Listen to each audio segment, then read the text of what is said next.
আমরা কি কখনো ভেবেছি আমরা আসলে কি পছন্দ করি, আমরা কি করতে চাই, আমরা আমাদের সমাজকে কি দিতে চাই? সুতরাং আমার একটি প্রশ্ন সবার কাছে, যা আমি সবাইকে নিজেকে জিজ্ঞেস করতে বলবো। একজন মানুষ হিসেবে আপনি কি সত্যিই ভালো? কারণ আমরা নিজের সম্পর্কে খুব কমই চিন্তা করি, তবে অন্যরা আমাদের সম্পর্কে কি ভাবছে তা নিয়ে চিন্তা ভাবনা একটু বেশিই করি।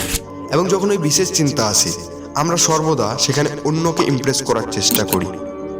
সমস্ত মেয়ে এবং ছেলেদের কাছে আমার একটাই প্রশ্ন, আপনি কি পছন্দ করেন?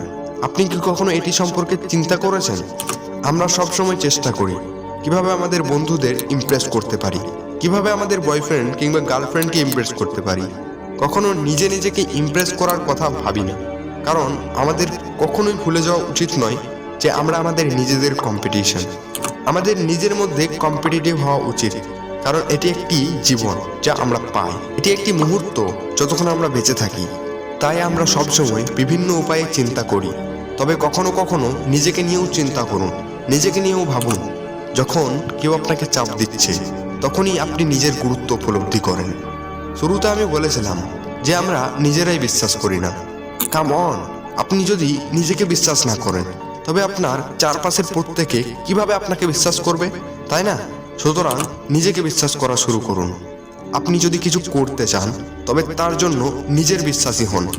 আপনি যদি মনে করেন যে আপনি ভালো গান করতে পারেন, আপনি যদি ভালো নাচতে পারেন, তবে তার ক্লাস নেওয়া শুরু করুন। আপনার যে প্রতিভা রয়েছে তা উপস্থাপন করুন, এবং আপনি যে জিনিসগুলিতে দুর্বল সেগুলির জন্য কাজ করেন, সেগুলি পলিশ করেন। কারণ নো ওয়ান পারফেক্ট।